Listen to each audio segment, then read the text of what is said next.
আমি মালদার থেকে ফেরার পরে রাত 12টায় খবর পেয়ে এখানে এসেছি। তারপরে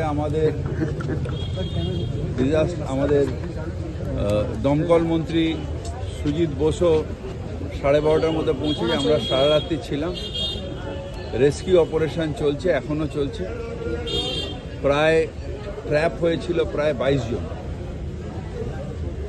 এখনও পর্যন্ত যাদের বার করা হয়েছে তাদের মধ্যে এখানেই